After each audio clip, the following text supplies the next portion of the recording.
Hola, bienvenidos a las ayudantías digitales de probabilidades y estadísticas. En este video, junto a General Aimons, desarrollaremos 3 ejercicios de estimación de parámetros.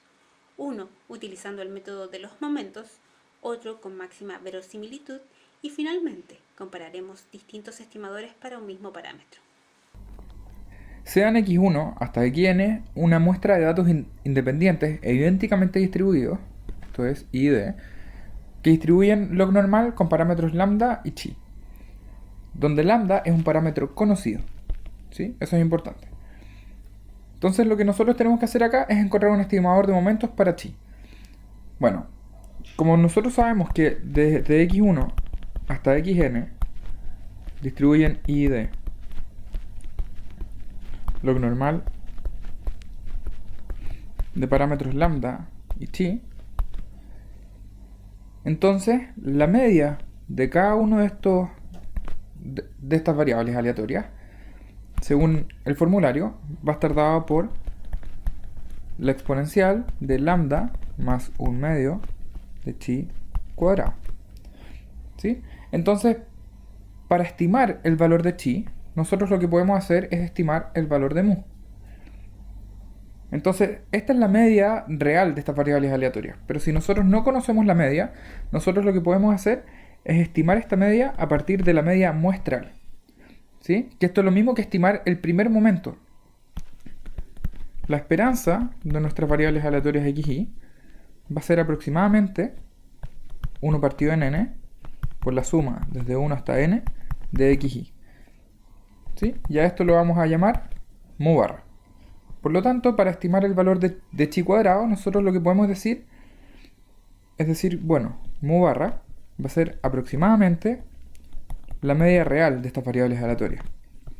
Y esto va a ser la exponencial de lambda más 1/2 de chi cuadrado.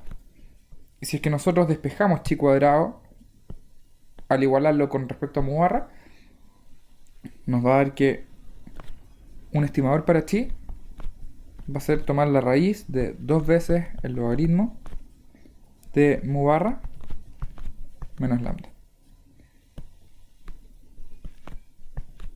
Y esto corresponde al estimador de momentos del parámetro chi, ¿sí? Acá lo importante es que no estimamos chi directamente a partir de los momentos de x, sino que encontramos una fórmula para chi que utilice los momentos y ese momento es el que aproximamos a partir del método de los momentos.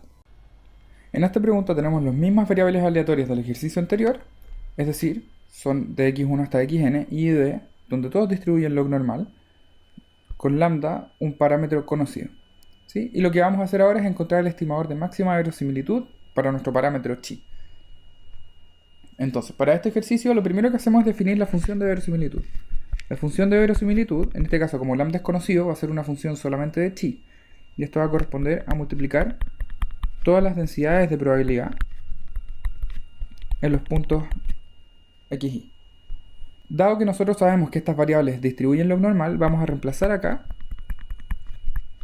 el valor de la densidad de estas variables log normales.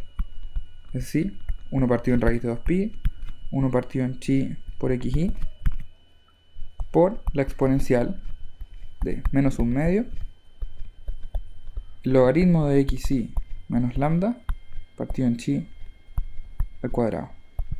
Si desarrollamos esto un poquito más, esto es lo mismo que 2pi elevado a menos n medios por chi elevado a menos n por la multiplicación desde igual a 1 hasta n de todos los xy elevado a menos 1. Y esta multiplicación al exponencial se convierte en una suma de todos los exponentes.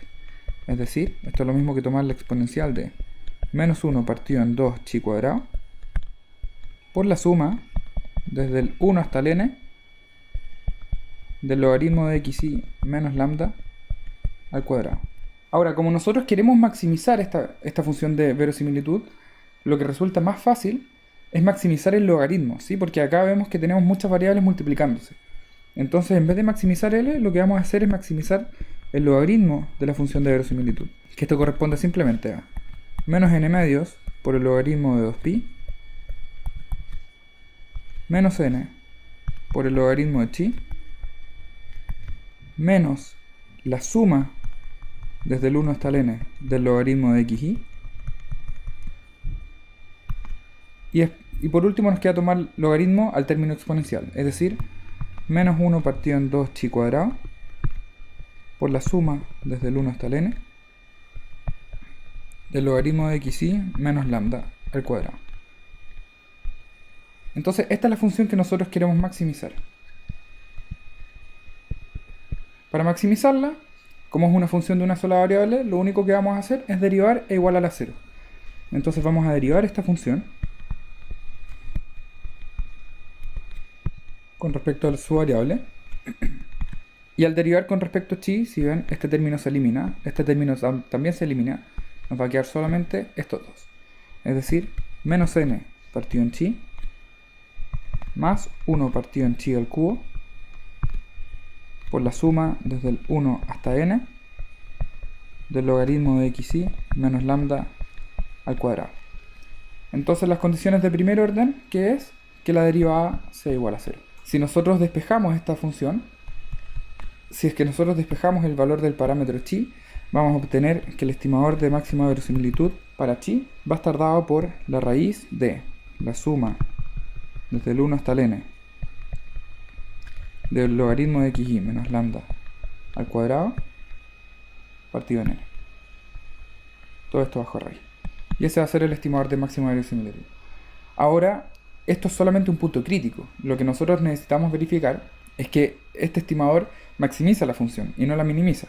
Lo que hacemos para ver que este punto sea efectivamente un máximo es ver la segunda derivada de la función de verosimilitud. Si calculamos la segunda derivada, esto va a ser lo mismo que n partido en chi al cuadrado menos 3 sobre chi a la cuarta por la suma desde el 1 hasta el n del logaritmo de xy menos lambda al cuadrado. Y si reemplazamos el valor de chigorro que nosotros obtuvimos acá arriba, vamos a obtener que todo esto va a ser igual a menos 2n cuadrado partido en la suma desde el 1 hasta el n del logaritmo de xy menos lambda al cuadrado. Es decir, tenemos algo positivo dividido en algo positivo, pero con un signo negativo. Entonces, como todo esto es negativo, ¿qué tenemos? Tenemos que la primera derivada es igual a 0 y la segunda derivada es negativa en ese punto. Por lo tanto, ese parámetro que encontramos maximiza L de chi. Por lo tanto, ese es nuestro estimador de máxima verosimilitud. Para estudiar si distintos estimadores propuestos son adecuados a nuestros datos, podemos estudiar su sesgo y el error cuadrático medio. Si es que nosotros queremos estimar un parámetro θ, y θ gorro es el estimador respectivo, entonces el sesgo se calcula como la diferencia entre la esperanza de mi estimador y el valor real que yo quiero estimar, y el error cuadrático medio se obtiene a partir de la varianza y el sesgo al cuadrado. Entonces lo que nosotros vamos a hacer ahora es comparar distintos estimadores según el sesgo y el error cuadrático medio que ellos generan. Supongamos que tenemos una muestra desde x1 hasta xn de variables aleatorias independientes idénticamente distribuidas que siguen una distribución exponencial con media mu. ¿Sí? Entonces, dos posibles estimadores para este valor es tomar el promedio de los datos y otro estimador es tomar n veces el mínimo valor entre todos los datos que obtuvimos.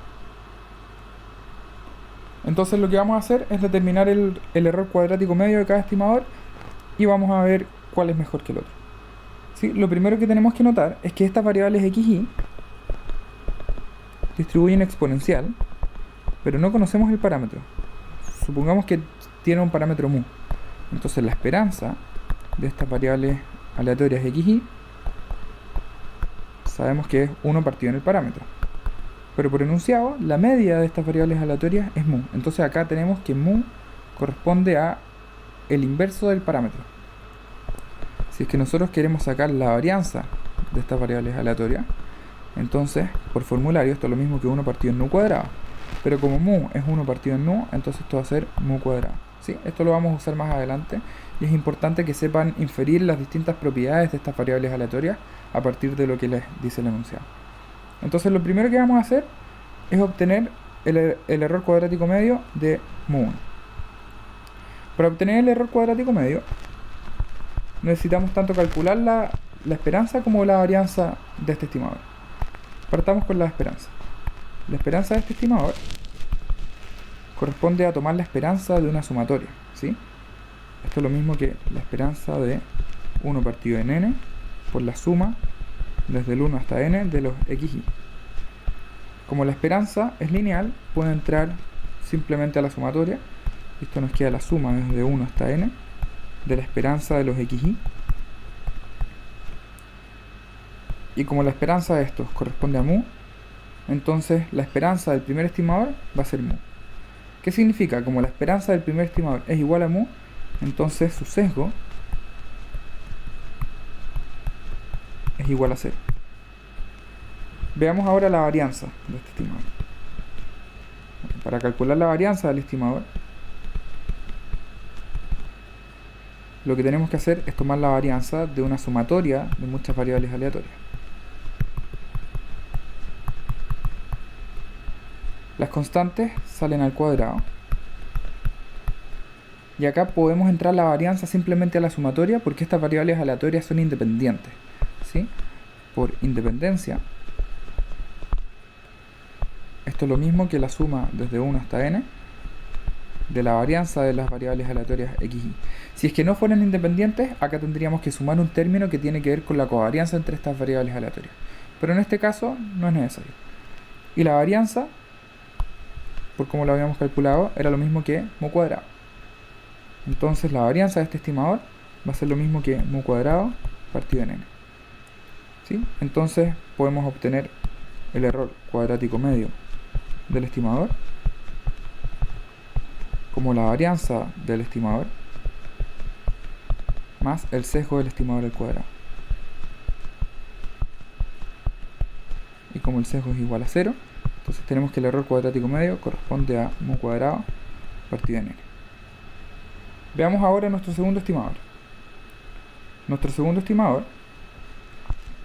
es mu2 gorra, ¿sí? Y este estimador va a ser lo mismo que n por el mínimo desde x1 hasta xn. Entonces, en el fondo, para obtener la esperanza y la varianza del estimador, nosotros tenemos que saber cómo se comporta el mínimo de todas estas variables aleatorias, ¿sí? Para eso definamos y como esta variable aleatoria y veamos cuánto es su densidad.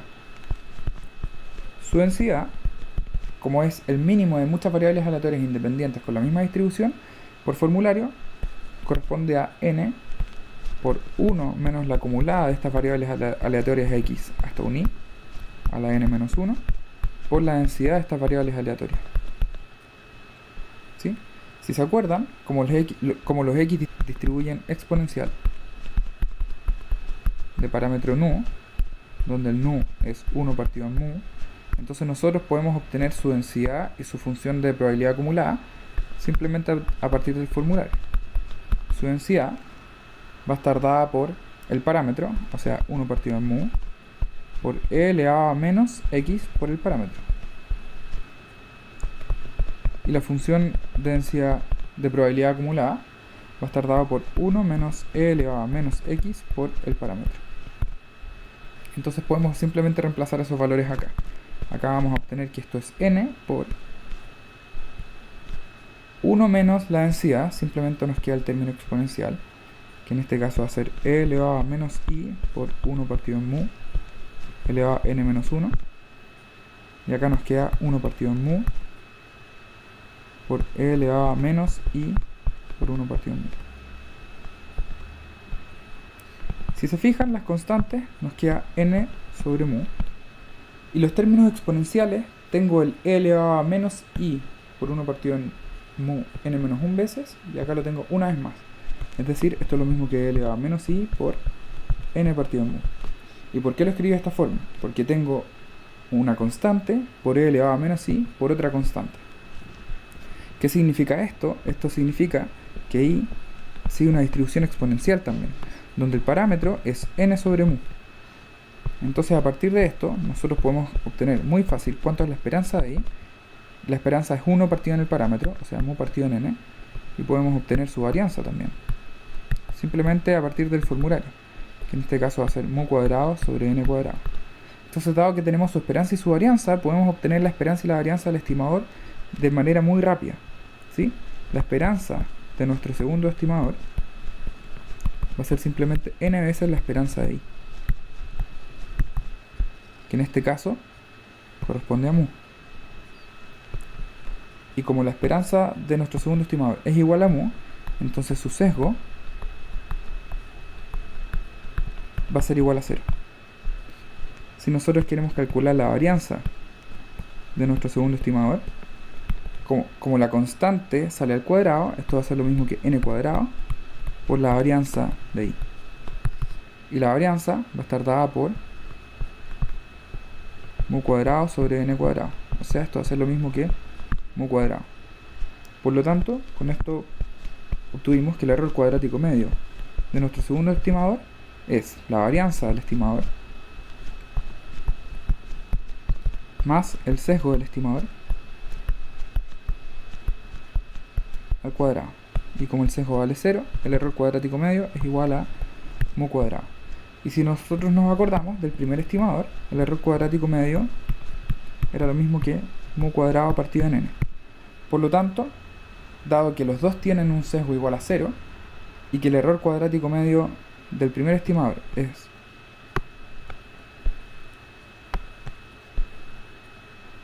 entonces, dado que los dos tienen un sesgo igual a 0 y que el error cuadrático del primer estimador es menor que mu cuadrado, que eso es lo mismo que el error cuadrático medio del segundo estimador, entonces preferimos usar el primer estimador.